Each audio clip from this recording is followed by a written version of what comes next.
আজকে আমরা যে কোশ্চেনটা দিয়েছি ফার্স্টে শুরু করব সেটা হচ্ছে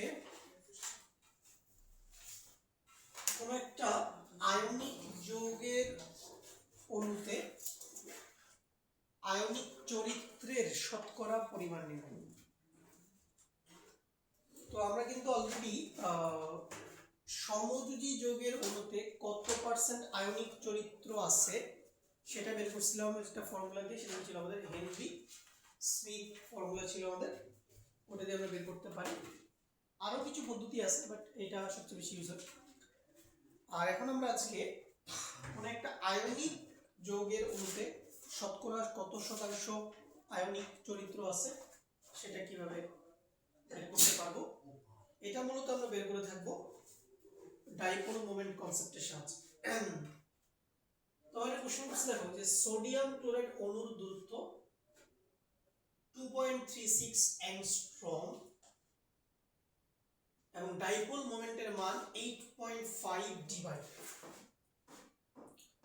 তো এখানে ডাইপোল মোমেন্টের যে মানটা দেওয়া আছে, দেখো এখানে যে ডাইপোল মোমেন্টের মানটা দেওয়া আছে এই মানটা হচ্ছে কি এক্সপেরিমেন্টালি প্রাপ্ত।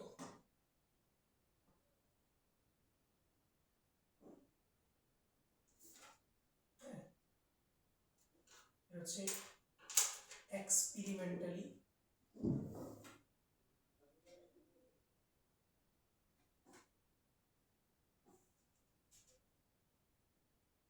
অবজার্ভড, পরীক্ষা নিরীক্ষা করে এই মানটা পাওয়া গেছে NaCl এর উপরে। ওকে, তো কি দেবে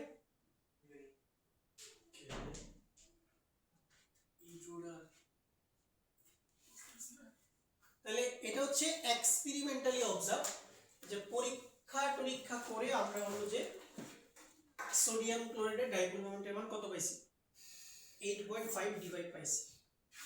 আচ্ছা, এইটার গায়ে আমরা হাত দিব না, এটা নিয়ে আমাদের কোনো কাজ নেই। তাহলে আমরা কি করব, আমরা যেটা করব আমরা এভাবে লিখব যে সোডিয়াম ক্লোরাইডের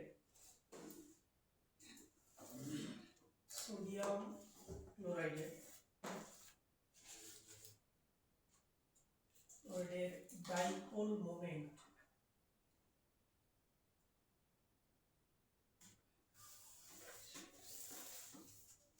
ওকে। তো এখানে আমরা যে ডাইপোল মোমেন্টটা ক্যালকুলেট করব এটা মূলত হচ্ছে সোডিয়াম ক্লোরাইডের পূর্ণ আয়নিত অবস্থায়।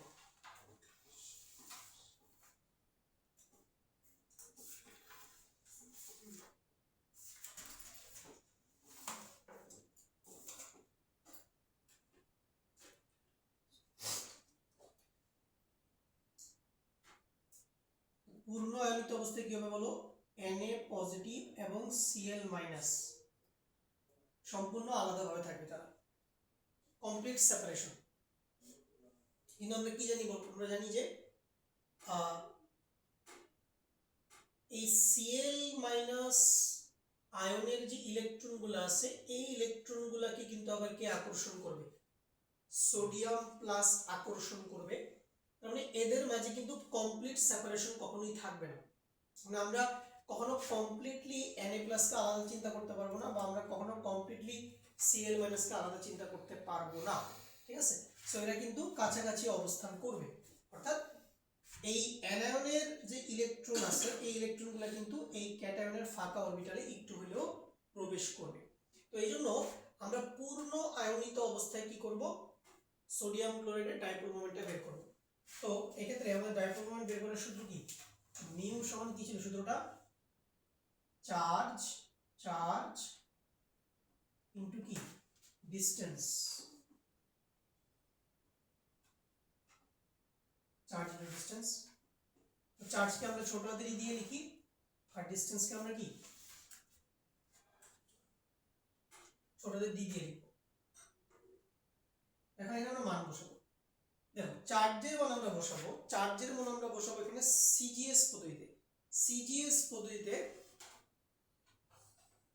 চার্জের একক কি ইএসইউ, কি ইএসইউ ইলেকট্রোস্ট্যাটিক ইউনিট।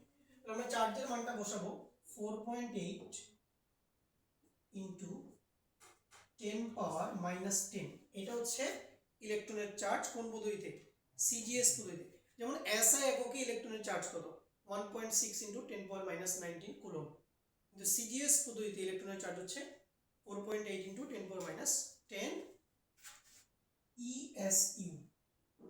ESU এটা ইনটু ডিসটেন্স। দেখো এখানে ডিসটেন্স দেওয়া আছে না, 2.36 অ্যাংস্ট্রম।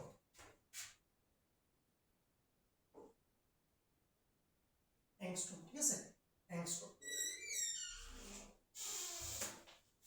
অ্যাংস্ট্রম।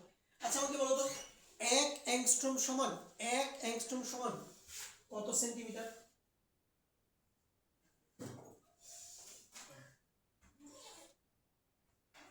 (10⁻⁻8 সেন্টিমিটার, এটা হচ্ছে 1 অ্যাংস্ট্রম সমান। ওকে, তাহলে একটা কাজ করো, তোমরা একটা কাজ করে দেখো, এখানে তোমরা এখানে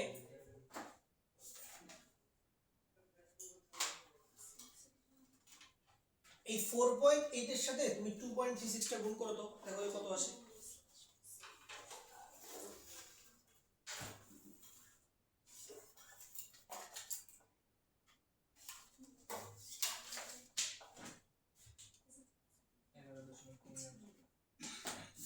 (11.328) আচ্ছা এটা আসছে, ওকে, ইনটু দেখো এখানে 10⁻⁻10 আছে, এখানে 10⁻⁻8 আছে, তাহলে কত হবে বলো এটা? 10⁻18 এককটা কি হবে, ইএসইউ সেন্টিমিটার। তো আমরা পড়ছিলাম না এই 10⁻⁻18 ইএসইউ সেন্টিমিটারকে কি বলে, 1 ডিভাই, কি বলে, এটা ছিল 1 ডিভাই।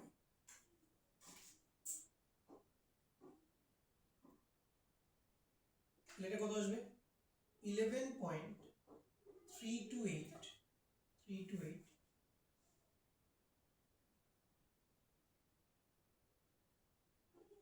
ডিভাই, ঠিক আছে, ওকে। তাহলে এইটা হবে সূত্র থেকে পাওয়া সোডিয়াম ক্লোরাইডের ডাইপোল মোমেন্টের মান, ঠিক আছে। এটা কোন অবস্থায় বলো, পূর্ণ আয়নিত অবস্থায়। তাহলে পূর্ণ আয়নিত অবস্থায় মানে যদি সোডিয়াম ক্লোরাইড একটা 100% আয়নিক যৌগ হইতো, যদি সোডিয়াম ক্লোরাইড কি 100% আয়নিক যৌগ হইতো, তখন ডাইপোল মোমেন্টের মান কত পাওয়ার কথা ছিল, 11.328 ডিভাই পাওয়ার কথা ছিল। বাট পরীক্ষা করে এক্সপেরিমেন্ট করে কত পাওয়া গেছে, 8.5 ডিভাই, ঠিক আছে। এটা হচ্ছে এক্সপেরিমেন্ট করে পাওয়া গেছে। প্রত্যেকটা যৌগের উপরে তোমার হচ্ছে এক্সপেরিমেন্ট করা হয়, বিভিন্ন টেকনিক আছে না।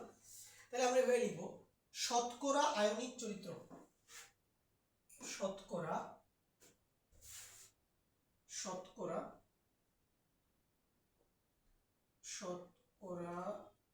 আয়নিক চরিত্র,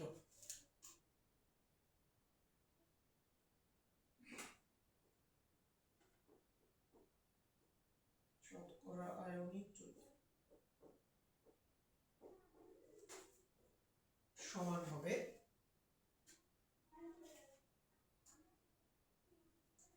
দেখো যেটা তুমি এক্সপেরিমেন্ট করে পাইছো ওটা উপরে থাকবে, 8.5 উপরে থাকবে, আর যেটা তুমি সূত্র থেকে ক্যালকুলেট করে পাইছো এটা নিচে থাকবে, 11.328 ইনটু হবে 100%, দেখো 75% এর মতো আসবে, 75%।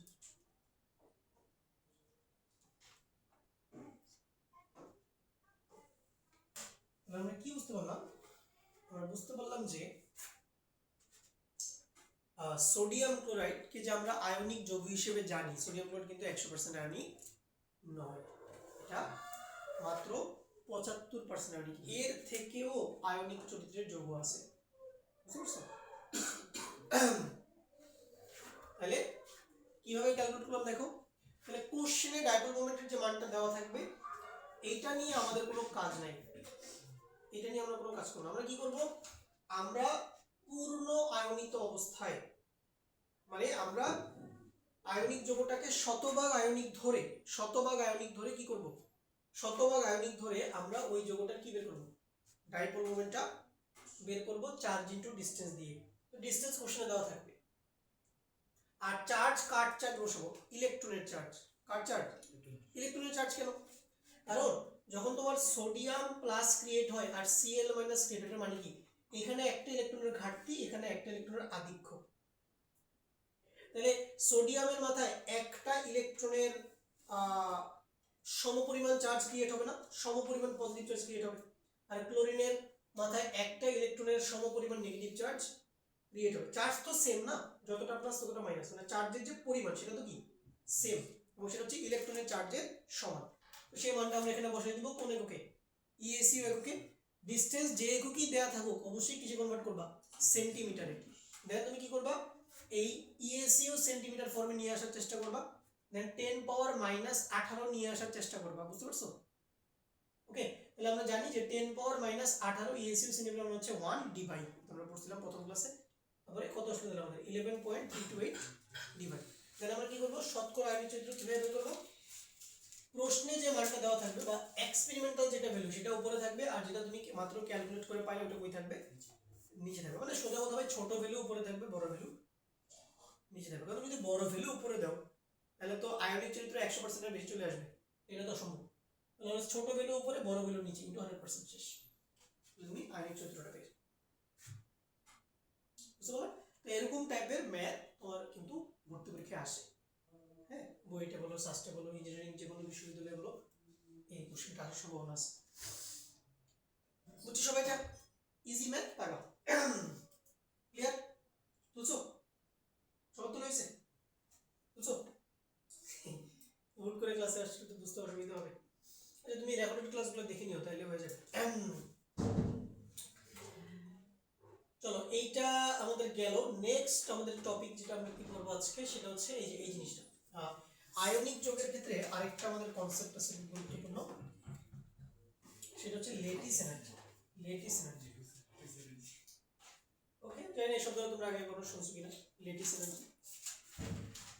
দেখো, লেটিস এনার্জিটা বোঝাচ্ছে কি জিনিস। ধরো তোমার কাছে একটা আয়নিক যৌগ আছে, সোডিয়াম ক্লোরাইড। যে কোনো আয়নিক যৌগের কক্ষ তাপমাত্রায় ভৌত অবস্থা কি? কক্ষ তাপমাত্রা, রুম টেম্পারেচার। রুম টেম্পারেচার মানে কি? 25 ডিগ্রি সেলসিয়াস। তাহলে এখন আমাদের রুমের যে তাপমাত্রা আছে, এখানে আমি যদি যে কোনো আয়নিক যৌগকে আনি, সেটার প্রাথমিক ভৌত অবস্থা কি হবে? কঠিন না? তাহলে আয়নিক যৌগগুলো কক্ষ তাপমাত্রায় কঠিন অবস্থায় থাকে। এখন আয়নিক যৌগগুলো কিন্তু অলওয়েজ একটা ক্রিস্টাল ল্যাটিস হিসেবে হচ্ছে যে অবস্থান করে। মানে কি? মানে আয়নিক যৌগের মধ্যে যে ক্যাটায়ন এবং অ্যানায়নগুলো থাকে, এই ক্যাটায়ন এবং অ্যানায়নগুলো একটা প্রপার 3 ডাইমেনশনাল অ্যারেঞ্জমেন্টে থাকে। মানে একটা Na+ এর চারপাশে অনেকগুলো Cl- থাকে, আবার একটা Cl- এর চারপাশে অনেকগুলো কি Na+ থাকে। এটা প্রপার 3D অ্যারেঞ্জমেন্টে হচ্ছে যে আয়নগুলো থাকে। ওকে, এখন ধরো তুমি চাচ্ছ কি? তুমি চাচ্ছ যে এই যে প্রপার যে 3D অ্যারেঞ্জমেন্টটা, এটাকে ব্রেক করে ফেলতে যাচ্ছ তুমি। এই 3D অ্যারেঞ্জমেন্টটাকে ব্রেক করে তুমি চাচ্ছ যে তুমি সোডিয়ামকে সম্পূর্ণ আলাদা করে ফেলবা, ক্লোরিনকে তুমি সম্পূর্ণ কি আলাদা করে ফেলবা। ওকে, তাইলে আমি যদি সোডিয়ামকে কমপ্লিটলি আলাদা করে ফেলতে চাই, মানে আমি যদি Na+ কে আলাদা করে ফেলতে চাই, আর আমি যদি Cl- কে আলাদা করে ফেলতে চাই কমপ্লিটলি, ওকে, এখন একটা পরমাণু সম্পূর্ণ আলাদা অবস্থায় থাকবে কোন ভৌত অবস্থায় বলো? গ্যাস। কোন ভৌত অবস্থায়? গ্যাসীয় অবস্থায়। ওকে, তাহলে এটা অবশ্যই গ্যাসীয় অবস্থায় থাকবে, এটা অবশ্যই গ্যাসীয় অবস্থায় থাকবে। তাহলে কোন একটা আয়নিক যৌগের ক্যালাসকে ভেঙে, কোন একটা আয়নিক যৌগের ক্যালাসকে ভেঙে তার উপাদান গ্যাসীয় ক্যাটায়ন এবং গ্যাসীয় অ্যানায়নে বিভক্ত করতে যেই তাপ শক্তিটা দিতে হবে তাকে আমরা কি বলে থাকি? Lettuce energy. Lattice energy. তাহলে তুমি লজিক্যালি চিন্তা করো, যত বেশি তাপ দেওয়া লাগবে, এর মানে কি যে এই দুইটা আয়নের মধ্যে বন্ডিং অনেক স্ট্রং। তাহলে ক্যাটায়ন এবং অ্যানায়নের মধ্যে বন্ডিং যদি অনেক স্ট্রং হয় তাহলে এদেরকে সেপারেট করতে অনেক বেশি হিট দিতে হবে, আবার বন্ডিং যদি উইক হয় অল্প তাপ দিলেই তারা সেপারেট হয়ে যাবে। তার মানে একটা আয়নিক যৌগের সমস্ত প্রপার্টি ডিপেন্ড করে কিসের উপর? এর ল্যাটিস এনার্জির উপরে। সে কি ধরনের ভৌত এবং রাসায়নিক ধর্ম শো করবে পুরাটাই নির্ভর করে তার ল্যাটিস এনার্জির উপরে। তাহলে যে কোনো আয়নিক যৌগের সবচেয়ে গুরুত্বপূর্ণ প্রপার্টি হচ্ছে তার ল্যাটিস এনার্জি। ওকে, কথাটা বুঝতে পারছো? যেমন ধরো ল্যাটিস এনার্জি যদি কম হয় তাহলে কিন্তু আয়নিক যৌগটা খুব সহজে পানিতে দ্রবীভূত হতে পারবে, আবার যদি ল্যাটিস এনার্জি অনেক বেশি হয় তাহলে কিন্তু আয়নিক যৌগটা সহজে পানিতে দ্রবীভূত হবে না। ওকে, আচ্ছা তাহলে দেখো বলো তো, তাপ যদি দেওয়া লাগে তাহলে তাপ যদি দেওয়া লাগে আমাকে জিনিস বলো, তাপ যদি দেওয়া লাগে তাহলে ডেল্টা এইচ কেমন হয়, পজিটিভ নাকি নেগেটিভ? বলো তো, ডেল্টা এইচ হয় পজিটিভ। তাপ যদি দেওয়া লাগে তাহলে ডেল্টা এইচ হবে পজিটিভ। আর তাপ যদি নির্গত হয়, তাপ যদি নির্গত হয় তাহলে ডেল্টা এইচ হবে নেগেটিভ। ওকে, তুমি চাইলে ল্যাটিস এনার্জিকে এভাবেও লিখতে পারো, তুমি এটাকে উল্টা করেও লিখতে পারবা, উল্টা করেও লিখতে পারবা।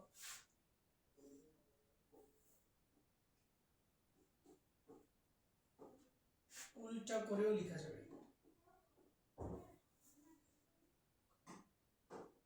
তাহলে ধরো এটা গ্যাস, এটাও গ্যাস, এটা সলিড, এবার ডেল্টা এইচ নেগেটিভ। মানে কি, তুমি যদি এবার উল্টা কাজটা করো, যে তুমি যদি একটা গ্যাসীয় ক্যাটায়ন এবং একটা গ্যাসীয় অ্যানায়নকে কম্বাইন করে তুমি যদি আবার আয়নিক যৌগের ক্যালাসটা পেতে চাও, তখন আবার কি সমপরিমাণ তাপশক্তি এবার নির্গত হবে, সমপরিমাণ তাপশক্তি নির্গত হবে। অর্থাৎ আয়নিক যৌগের ক্যালাসকে ভাঙতে যে পরিমাণ হিট দেওয়া লাগছিল এখন ওই সেম অ্যামাউন্ট অফ হিটটা আবার কি নির্গত হবে। ঠিক আছে, তাহলে ল্যাটিস এনার্জিকে দুইভাবে ডিফাইন করা যায়, তুমি যদি দুইভাবেই সংজ্ঞা লিখো কারেক্ট। তুমি যদি এভাবে লেখো যে কোনো আয়নিক যৌগের ক্যালাসকে ভেঙে তার উপাদান গ্যাসীয় এবং ধনাত্মক এবং ঋণাত্মক আয়নে পরিণত করতে যে পরিমাণ তাপ শক্তি দেওয়া লাগে তাকে বলা হয় ল্যাটিস শক্তি বা ল্যাটিস এনার্জি। অথবা তুমি যদি এভাবেও লেখো যে গ্যাসীয় ধনাত্মক আয়ন এবং গ্যাসীয় ঋণাত্মক আয়নকে একত্রিত করে একটা কঠিন আয়নিক যৌগের ক্যালাস তৈরিতে যে পরিমাণ তাপ শক্তি নির্গত হয় তাকে বলা হয় ল্যাটিস এনার্জি বা ল্যাটিস শক্তি। বুঝতে পারলাম কথা? খাতার সংজ্ঞাটা একটু লিখে নাও, মনে থাকবে না তো? লিখে নাও, সংজ্ঞাটা লিখে নাও।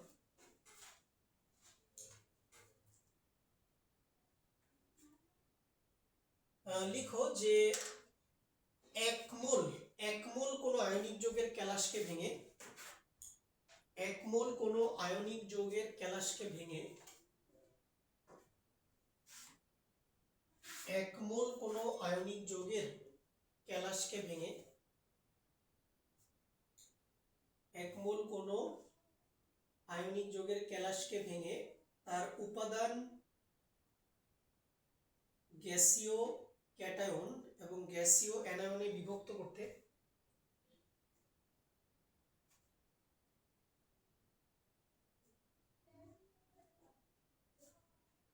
এক মোল কোনো আয়নিক যৌগের ক্যালাসকে ভেঙে তার উপাদান গ্যাসীয় ক্যাটায়ন ও গ্যাসীয় অ্যানায়নে বিভক্ত করতে যে পরিমাণ তাপ শক্তি দিতে হয় তাকে বলা হয় ল্যাটিস শক্তি।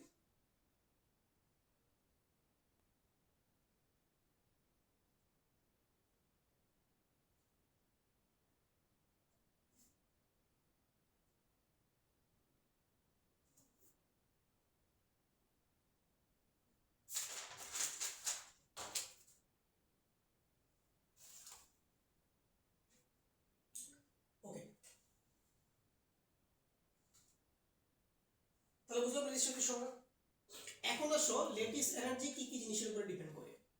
ল্যাটিস এনার্জি তিনটা জিনিসের উপর ডিপেন্ড করে।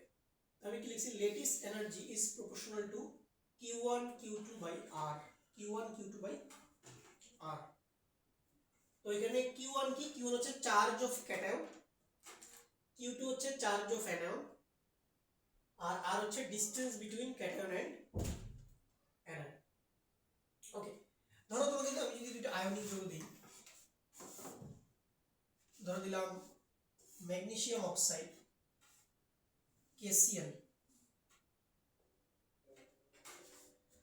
দুইটা তো আয়নিক কম্পাউন্ড, তাহলে বলতে পারবা কোনটা ল্যাটিস এনার্জি বেশি হবে, কোনটা ল্যাটিস এনার্জি বেশি হবে? ম্যাগনেসিয়াম অক্সাইড মনে হয় কেন, তুমি তো এক্স্যাক্টলি বলতে হবে। হ্যাঁ ম্যাগনেসিয়াম অক্সাইডই आंसर। কেন? Mg2+। কারণ এখানে চার্জ বেশি, দেখো ম্যাগনেসিয়ামে +2 চার্জ, অক্সিজেনে -2 চার্জ, এখানে পটাশিয়ামে +1 চার্জ, ক্লোরিনে -1 চার্জ।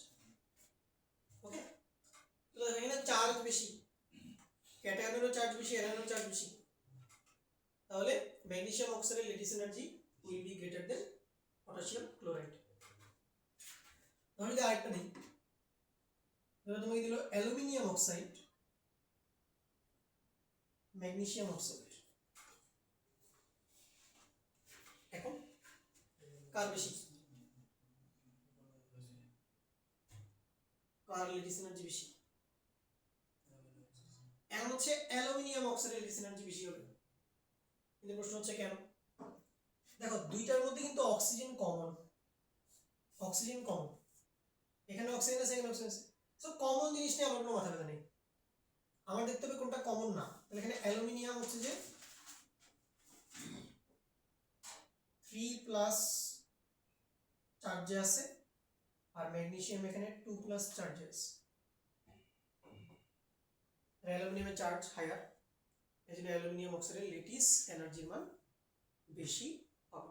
তোমাকে কোনো পরীক্ষায় কিন্তু মানে লেটিস এনার্জির মানটা কত সেটা কখনোই জানতে চাওয়া হবে না, তোমাকে অলওয়েজ 2-3টা एग्जांपल দিয়ে বলবে যে কার লেটিস এনার্জি বেশি হবে বা কার লেটিস এনার্জি কম হবে, এরকম টাইপের কোশ্চেন করবে, তোমাকে কম বেশি বুঝতে পারলেই হচ্ছে।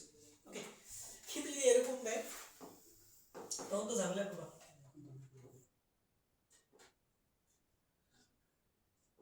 এবার এবার কি হবে,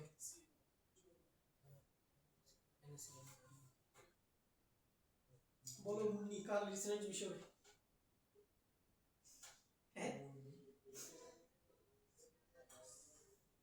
আর এর মান দেখতে হবে। হ্যাঁ এবার কিন্তু বলা মুশকিল, সোডিয়াম পটাশিয়াম দুজনেরই চার্জ সেম, ক্লোরিনের চার্জ সেম, এবার আসলে আনসার বলাটা আমার পক্ষে মুশকিল হবে। এবার তাহলে ডিসটেন্স জানা থাকা লাগবে, ক্যাটায়ন আর অ্যানায়ন, যেহেতু চার্জ তো সেম, ক্যাটায়ন আর দুজনেরই চার্জ সেম, তাহলে চার্জ এখানে ডিটারমিনিং ফ্যাক্টর হবে না। ঠিক আছে, তাহলে আমাকে দেখতে হবে যে কোন ক্ষেত্রে অ্যাকচুয়ালি ডিসটেন্সটা কম, তো যেটা ক্ষেত্রে ডিসটেন্সটা কম তো সেক্ষেত্রে কিন্তু লেটিস এনার্জির মান বেশি পাওয়া যাবে। এখন এই মুহূর্তে এটার আনসার বলাটা মুশকিল, ঠিক আছে, সো এরকম কনফিউজিং কোশ্চেন সাধারণত করবে না, মানে এক্ষেত্রে তো তোমার ডিসটেন্স জানা থাকা লাগবে, তো ডিসটেন্স তো এখানে মুখস্থ করার প্রয়োজন পড়বে না আমাদের। ওকে, তাহলে তোমাকে পরীক্ষা আসলে এমন ভাবেই কোশ্চেনটা সেট করা হবে তুমি যদি আনসারটা বের করতে পারো, ঠিক আছে। আর যদি এইটুকু টাইপের কোশ্চেন চলে আসে জাস্ট স্কিপ দেবে, ঠিক আছে, স্কিপ করবা, স্কিপ করার মানসিকতা থাকতে হবে। হ্যাঁ কলেজের পরীক্ষা স্কিপ করবা না, কলেজের পরীক্ষা নেগেটিভ নেই, আন্দাগুন্দা যা পারো দেখাই দিয়ে আসবা, মানে যদি মিলে যায় হয়ে যায় কিন্তু ভালো, কিন্তু ভর্তি পরীক্ষা কিন্তু এরকম দেখানো যাবে না, যেটা মনে করো তোমার কাছে মনে হবে কনফিউজিং, এটা ভুল হইতে পারে দেখাইলে, এগুলো স্ট্র্যাপ, এগুলো দেওয়াই হয় তোমার নাম্বার কাটার জন্য।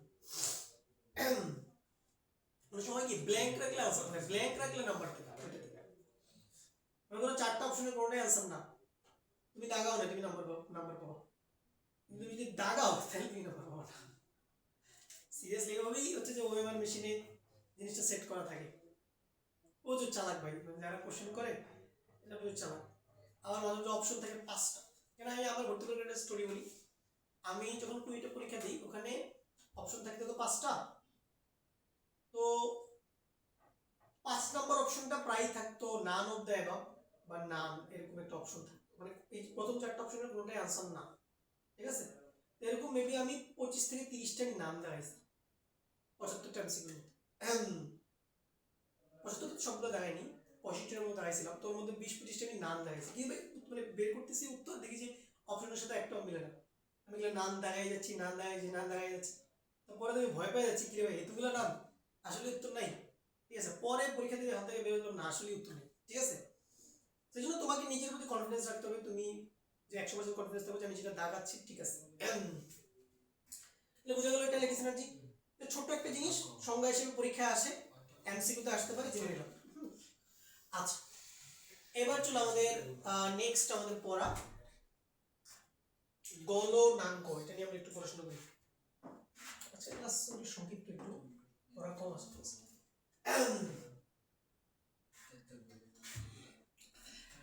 তো গলনাঙ্ক জিনিসটা কি? গলনাঙ্ক কিন্তু আমাদের এক ধরনের পর্যাবৃত্ত ধর্ম, ঠিক আছে? এটা আমরা সবাই জানি গলনাঙ্ক কি এক ধরনের পর্যাবৃত্ত ধর্ম।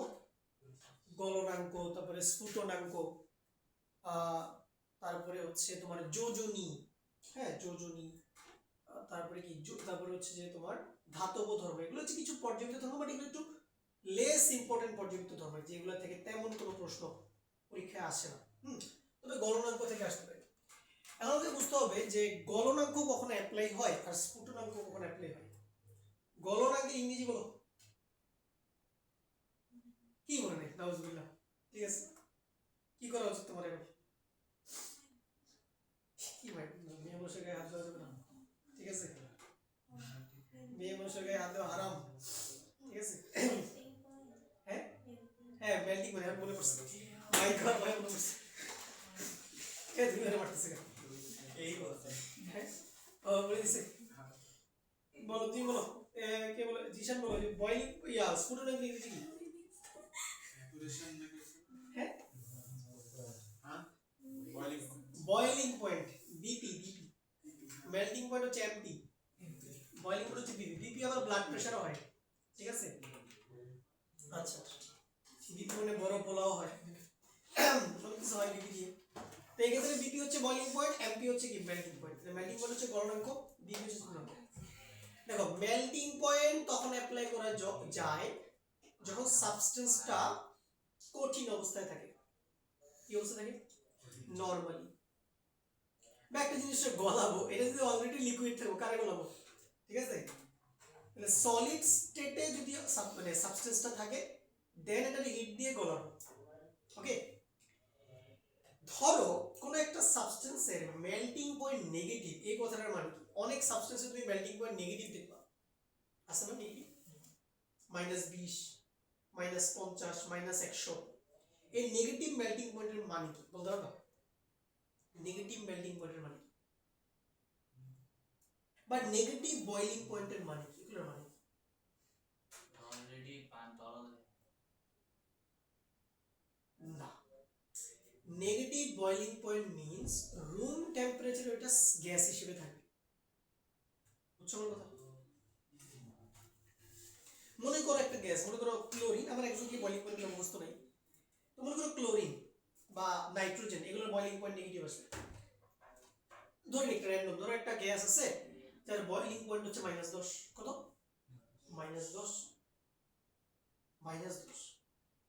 তার মানে তাপমাত্রা যদি -10 থাকে তখন ওই গ্যাসটা হচ্ছে যে গ্যাসীয় অবস্থায় কনভার্ট হবে। বাট অলরেডি আমাদের এনভায়রনমেন্টের টেম্পারেচার কত? 20-25 এর মধ্যে থাকে, শীতকালে আরো কম, 17-18 এরকম থাকে। তাহলে ওই সাবস্টেন্সটা তো অলরেডি কি হিসেবে আছে? গ্যাস হিসেবে আছে না? ওইটাকে তো আর গলার না, গ্যাসে কনভার্ট করার কিছু নাই, এটা অলরেডি কি গ্যাসীয় অবস্থায় আছে।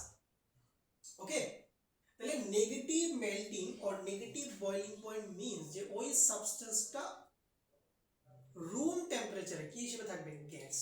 কি হিসেবে থাকবে? গ্যাস। তুমি hydrogen gas, chlorine gas, ammonia gas, carbon dioxide gas, helium gas, argon gas, এদের সবার বয়লিং পয়েন্ট তুমি দেখো, নেটে সার্চ দাও, সবার বয়লিং পয়েন্ট কি আসবে? মাইনাস আসবে। হ্যাঁ, তো অনেকে জিনিসগুলো বুঝে না, না মাইনাস কেমনে হয় বয়লিং পয়েন্ট? আবার ও তো ছোটবেলা থেকে বলে আসছে বয়লিং পয়েন্ট আজীবন পজিটিভ। না, boiling point can be negative. Negative boiling point means যে ওই সাবস্টেন্সটা রুম টেম্পারেচার কি হিসেবে থাকবে? গ্যাস হিসেবে থাকবে। ঠিক আছে, আচ্ছা ওকে। তো এখন আজকে হচ্ছে যে আমরা তৃতীয় পর্যায়ের যে মৌলগুলো আছে, তৃতীয় পর্যায়ে কে কে আছে বলো? সোডিয়াম, তারপরে magnesium, aluminium, silicon, phosphorus, sulphur, তারপরে আছে ক্লোরিন, তারপরে হচ্ছে আর্গন। এই যে মৌলগুলো আছে নিষ্ক্রিয় গ্যাস পর্যন্ত যে মৌলগুলো, এই মৌলগুলার তোমার গলনাঙ্ক কিভাবে চেঞ্জ হয়, তো এটাই হচ্ছে যে আমরা দেখব। আচ্ছা, সো গ্রাফটা দেখো, যে কোনো গ্রাফে এই চ্যাপ্টারের যে কোনো গ্রাফে তুমি দেখবা এক্স অক্ষ বরাবর থাকবে পারমাণবিক সংখ্যা, কি থাকবে? পারমাণবিক সংখ্যা। আর ওয়াই অক্ষ বরাবর থাকবে যে কোনো একটা পেরিওডিক প্রপার্টি। ধরো সেটা হতে পারে আয়নীকরণ শক্তি, হতে পারে ইলেকট্রন আসক্তি, হতে পারে তড়িৎ-ঋণাত্মকতা, হতে পারে তোমার কি গলনাঙ্ক, স্ফুটনাঙ্ক, হতে পারে ধাতব ধর্ম, যেগুলো কিছু। ওকে, দেখো তো এখানে মেল্টিং পয়েন্ট কোন এককে আছে? এটা কেলভিন এককে। তো তোমরা এটা সবাই পারো, 0 ডিগ্রি সেলসিয়াস মানে কত কেলভিন? কত? 273 কেলভিন। বলো কোন টেম্পারেচারটা বেশি গুরুত্বপূর্ণ, সেলসিয়াস নাকি কেলভিন? কেলভিন। কোনটা? তুমি ইন্টারে দেখবা তোমার ফার্স্ট পেপার সেকেন্ড পেপার মিলিয়ে, কেমিস্ট্রিতে বলো ফিজিক্সে বলো, ম্যাথে নাই, ম্যাথে আবার কেলভিন করতে আসে। কেমিস্ট্রি ফিজিক্সের যত ইকুয়েশন আছে, ইচ এন্ড এভরি ইকুয়েশনে তাপমাত্রা সর্বদা কোন এককে বসাতে হবে? কেলভিনে। সেলসিয়াসে বসানোর কোনো সুযোগ নাই, সব ইকুয়েশনে টেম্পারেচার কেলভিনে থাকে। সো কেলভিন দেখো, তুমি একটা জিনিস দেখো, কিছু কিছু সাবস্টেন্সের মেল্টিং পয়েন্ট দেখো ভাই 200 কেলভিন, দেখছো? এই জিনিসটা দেখো, আবার বলে 200 ডিগ্রি সেলসিয়াস, কেলভিন 200। এটার মানে 200 কেলভিন মানে এটা boiling point, melting point negative. Melting point কি নেগেটিভ, বুঝতে পারছো? নেগেটিভ। কারা কারা আছে লিস্টে দেখো, সালফার, না সালফার না, ক্লোরিন আর আর্গনকে দেখো, এরা কিন্তু বরাবর এই 200 কেলভিন এই রেঞ্জে আছে, এদের মেল্টিং পয়েন্ট নেগেটিভ। তো মেল্টিং পয়েন্ট নেগেটিভ মানে কি? ক্লোরিন রুম টেম্পারেচারে কি অবস্থায় থাকবে? গ্যাস। আর্গন রুম টেম্পারেচারে কি অবস্থা থাকবে? গ্যাস হিসেবে থাকবে। বুঝছো বিষয়টা? এবার ধরো কন্টিনিউয়াসলি মেল্টিং পয়েন্ট বাড়তেছে। আচ্ছা, এবার লক্ষ্য করো, তৃতীয় পর্যায়ে প্রথম তিনটা মৌল হচ্ছে ধাতু, ঠিক আছে না? সোডিয়াম, ম্যাগনেসিয়াম, অ্যালুমিনিয়াম, তিনটে হচ্ছে ধাতু। দেখো এটা হচ্ছে সোডিয়ামের মেল্টিং পয়েন্ট, ম্যাগনেসিয়ামের মেল্টিং পয়েন্ট বাড়ছে না? বাড়ছে, বাড়ছে। অ্যালুমিনিয়ামের মেল্টিং পয়েন্ট প্রায় সেম ম্যাগনেসিয়ামের মেল্টিং পয়েন্ট, বাট একটু বেশি, যদিও বোঝা যাচ্ছে না, বাট সামান্য বেশি আর কি। ওকে, তাহলে দেখো ধাতুর গলনাঙ্ক কি কি বিষয়ের উপর ডিপেন্ড করে, এটা কিন্তু খুব ইম্পর্টেন্ট। মনে রাখবা যে ধাতুর গলনাঙ্ক নির্ভর করে, ধাতুর গলনাঙ্ক, লিখো খাতা, ধাতুর গলনাঙ্ক is proportional to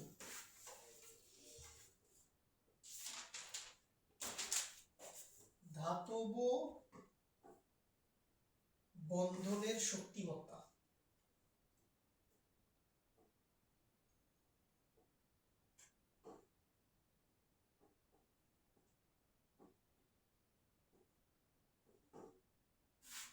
আবার ধাতব বন্ধনের শক্তিমত্তা নির্ভর করে ধাতব কেলাসে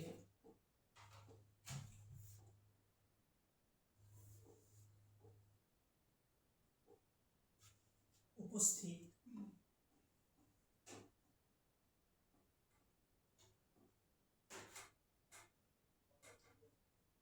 মুক্ত ইলেকট্রনের সংখ্যা।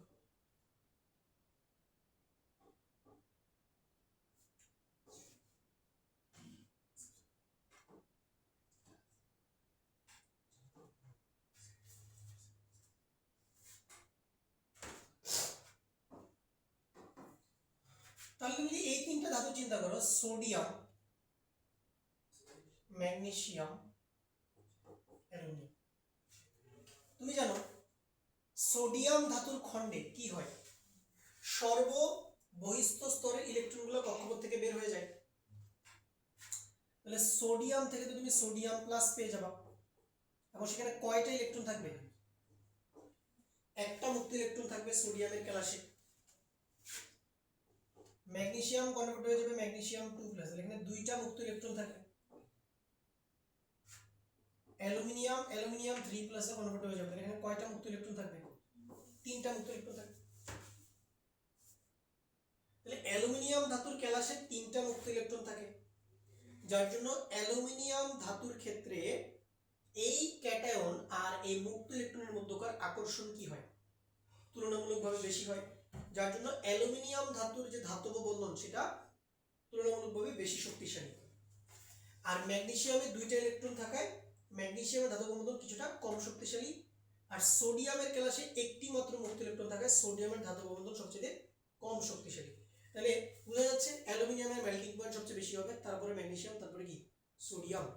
এখানে তুমি গ্রাফ থেকে ক্লিয়ারলি জিনিসটা দেখতে পাচ্ছ, সোডিয়ামের মেল্টিং পয়েন্ট সবচেয়ে কম, তারপরে ম্যাগনেসিয়ামে একটা ড্রাস্টিক রাইজ আমরা দেখলাম।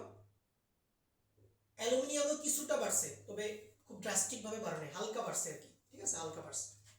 আচ্ছা আচ্ছা, তাহলে ধাতু যদি আসে আমাদের, সেক্ষেত্রে আমরা মেল্টিং পয়েন্ট অলওয়েজ কি ধাতব বন্ধনের শক্তিমত্তা থেকে কনসিডার করব। এবার আসো সিলিকনে, মারাত্মক রাইজ দেখছো, ভয়ানক লেভেলের রাইজ। সিলিকনের মেল্টিং পয়েন্ট দেখছো কত বেশি, প্রায় 1800 কেলভিন, মানে বুঝো 1800 কেলভিন মানে হচ্ছে প্রায় 1400 না 1530 ডিগ্রি সেলসিয়াসের মতো প্রায় সিলিকনের মেল্টিং পয়েন্ট।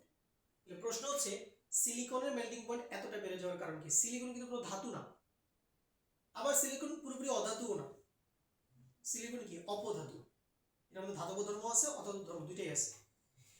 এর কারণটা হচ্ছে এই পৃষ্ঠায় দিতে হবে। সিলিকনের স্ট্রাকচার কেমন দেখো, সিলিকনের স্ট্রাকচার হচ্ছে এরকম, সিলিকনের ক্যালাসের স্ট্রাকচার।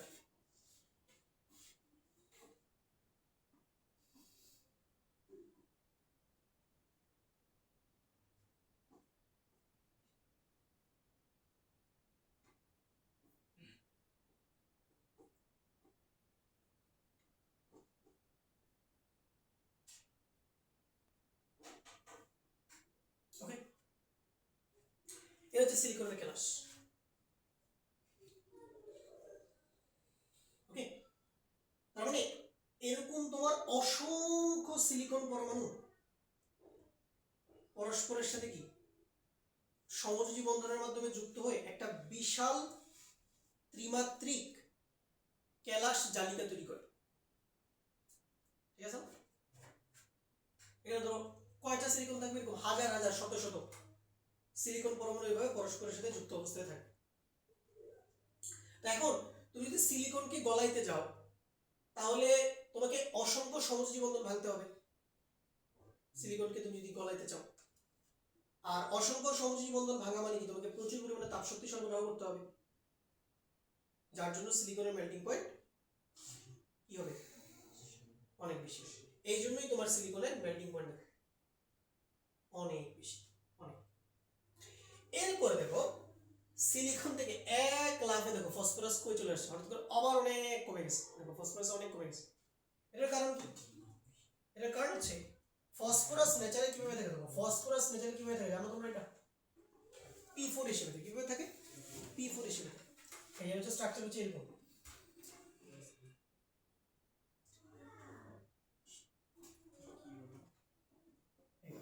এটা হচ্ছে P4 স্ট্রাকচার। তো এই P4 এর যে অণুগুলো আছে, এই P4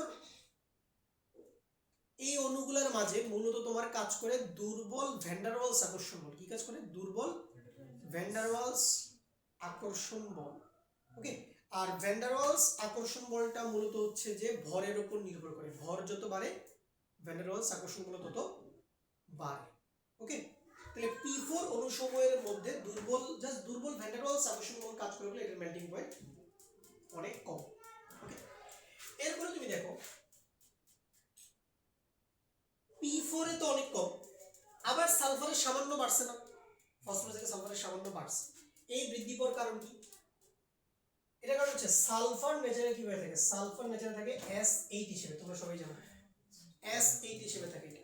ওকে, তো S8 তুমি কিভাবে দেখাইতে পারো এভাবে?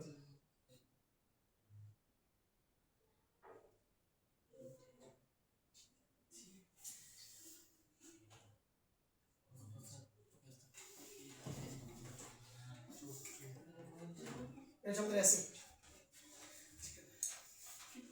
ঠিক আছে? তাহলে তুমি দেখো P4 থেকে অ্যাসিডের ভর বেশি না, P4 থেকে অ্যাসিডের ভর বেশি, তো ভর বেশি মানে কি? অ্যাসিড অণুগুলোর মাঝে যে ভ্যান ডার ওয়ালস আকর্ষণ বল কাজ করবে সেটার পরিমাণও বেশি হবে। আমি কি বলছি যে ভর বাড়লে ভ্যান ডার ওয়ালস আকর্ষণ বল বাড়ে, তাহলে P4 থেকে অ্যাসিডের ভর বেশি, যার জন্য ভ্যান ডার ওয়ালস আকর্ষণ বল বেশি, এই জন্য সালফারের মেল্টিং পয়েন্ট ফসফরাস থেকে সামান্য হইলেও বেশি হবে। ওকে, এরপরে তুমি দেখো আবার ক্লোরিনে কমে গেছে, কেন বলো? ক্লোরিন কিভাবে থাকে নেচারে?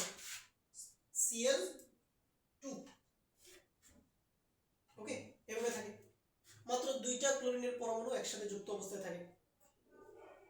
ওকে, মানে ক্লোরিন অণুগুলোর মাঝেও কি কাজ করে? দুর্বল ভ্যান ডার ওয়ালস আকর্ষণ বল। ওকে, আচ্ছা, তো আর সবার লাস্টে কে?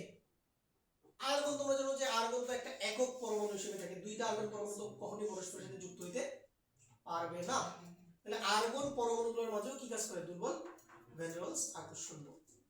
ঠিক আছে, সো এই জন্য আর্গনের মেল্টিং পয়েন্ট আরো কমে গেছে। ওকে, তাহলে এই হলো আমাদের তৃতীয় পর্যায়ের মৌলগুলোর গলনাঙ্কের ক্রম। এটা কিন্তু পরীক্ষায় আসে কোশ্চেন, ঠিক আছে? সো এরকম লেখাচিত্র দিয়ে বলবে যে উদ্দীপকের লেখাচিত্রটি ব্যাখ্যা করো, বিশ্লেষণ করো। ওকে, তাহলে তুমি দেখো যে সোডিয়াম থেকে অ্যালুমিনিয়াম পর্যন্ত মেল্টিং পয়েন্ট কেন বাড়লো? ধাতব বন্ধনের কারণে।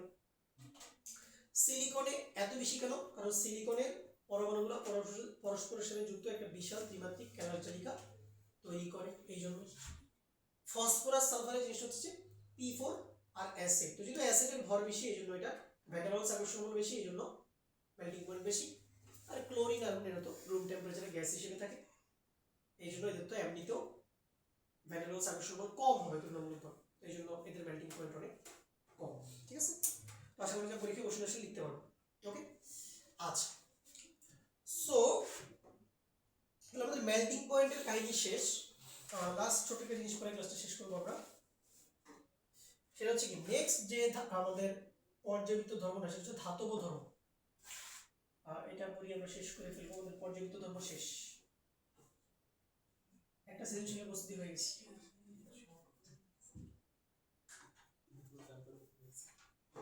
5 মার্ক উঠলো, 5 মার্ক উঠছে না? কিসে 5 মার্ক উঠছে? A প্লাস এর মার্কস উঠছে, কি 5 মার্ক? আচ্ছা, ধাতব ধর্মটা কি?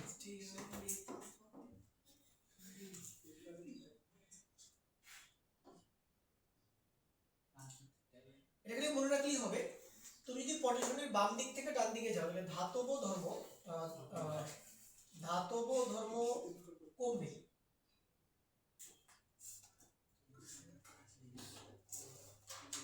হ্যাঁ, ধাতব ধর্ম কমবে।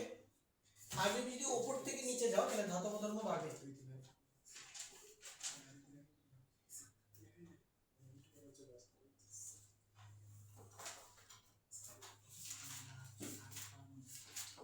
ওকে, এটা মনে রাখলেই হবে যে লেফট টু রাইট গেলে ধাতব ধর্ম কমে, উপর থেকে নিচে গেলে ধাতব ধর্ম বাড়ে। এটা তো আমরা পাই। আর আকার তো জানোই ভাই, আকার নিয়ে আর কতবার বলবো যে লেফট টু রাইট গেলে আকার তো কমে।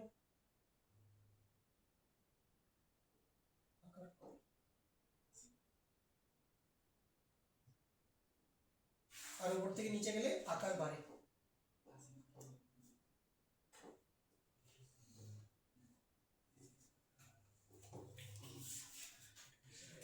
সেই হচ্ছে আমাদের ধাতব ধর্ম সংক্রান্ত কথাবার্তা। সো মোটামুটি আমরা সবগুলো ডিসকাস করছি। দিলে আমরা আকার করছি, তারপর আমরা আয়নীকরণ শক্তি বললাম, ইলেকট্রন শক্তি করলাম, তড়িৎ-ঋণাত্মকতা বললাম, তড়িৎ-ঋণাত্মকতা আমরা ওখানে ডিটেইলসে বললাম, পোলারিটি বললাম, ডাইপোল বললাম, ডাইপোল মোমেন্ট পড়লাম, ঠিক আছে, গলনাঙ্ক পড়লাম। যোজনী লাগবে না, যোজনী তোমরা পারো, ঠিক আছে, যোজনী আমাদের এত ইম্পর্টেন্ট না।